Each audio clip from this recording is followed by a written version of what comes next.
સુરતના ચૂંટણી પ્રચારમાં કેન્દ્રીય સીઆર પાટીલે એક્ટિવ મોડમાં અલગ અલગ વોર્ડમાં ઉમેદવારો તેમજ કાર્યકર્તાઓ સાથે ચાય પે ચર્ચા કાર્યક્રમ યોજ્યો હતો। કાર્યક્રમ અને ઉમેદવારોનો જુસ્સો વધારવા હવે કેન્દ્રીય મંત્રી સીઆર પાટીલ મેદાનમાં આવ્યા। સુરતના ચૂંટણીમાં પ્રચારમાં કેન્દ્રીય મંત્રી સીઆર પાટીલે એક્ટિવ મોડમાં અલગ અલગ વોર્ડમાં ઉમેદવારો સાથે કાર્યકર્તાઓ સાથે ચાય પે ચર્ચા કાર્યક્રમ યોજાયો હતો। કાર્યકર્તા અને ઉમેદવારોનો જુસ્સો વધારવા હવે કેન્દ્રીય મંત્રી સીઆર પાટીલે મેદાનમાં ઉતર્યા। ચાય પે ચર્ચા દરમિયાન કેન્દ્રીય મંત્રી સીઆર પાટીલે વિપક્ષ પર આકરા પ્રહારો કર્યા।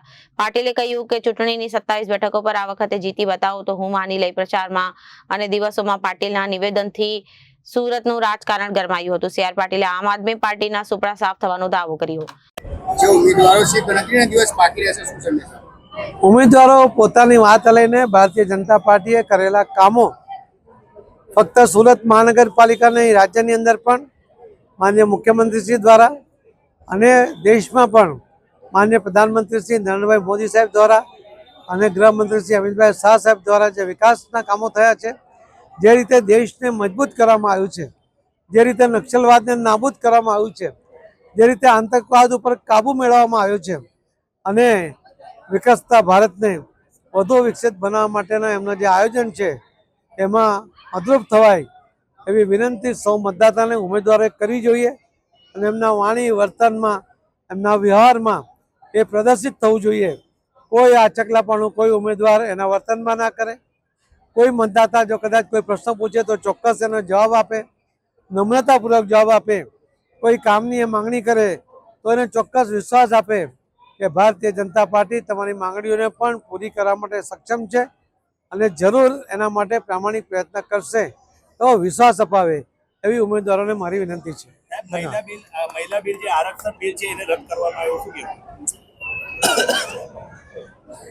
માનનીય પ્રધાનમંત્રી શ્રી નરેન્દ્ર મોદી સાહેબે દેશની મહિલાઓને વિધાનસભા અને લોકસભાની અંદર 33% રિઝર્વેશન મળે એના માટેનો એક કાયદો તો લાવ્યા હતા, પરંતુ એમાં પણ સીટ વધારીને 2029થી જે લાગુ કરી શકાય એના માટે જે એક બિલ લઈને આવ્યા।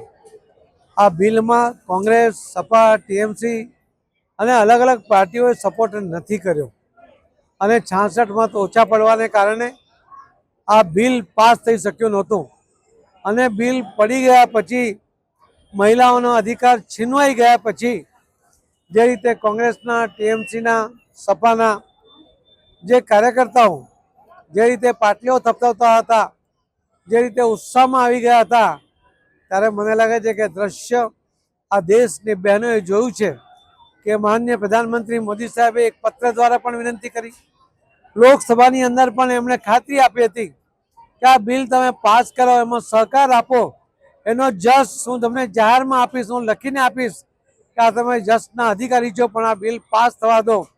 એના અનેક એમણે પ્રયત્ન કર્યા। શ્રી ગૃહમંત્રી શ્રી અમિતભાઈ શાહ સાહેબે પણ એમની દરેક વાતનો સંતોષકારક જવાબ આપ્યો। એમના કોઈ અધિકાર ઓછા થતા નથી, કોઈ પણ રાજ્યની કોઈ પણ સીટો ઓછી થતી નથી।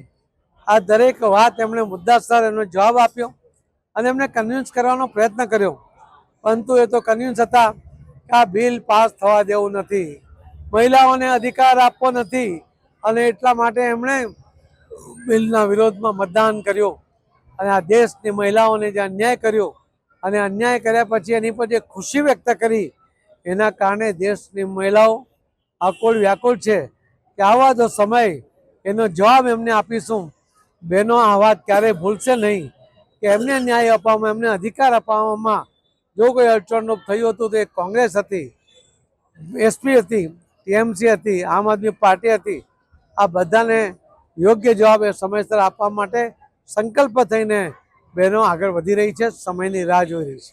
ધન્યવાદ। કાલે એક સભામાં ઓવેસીએ કીધું અમે કોઈ કાયદાને માનતા નથી। Bureau report, Janadesh news.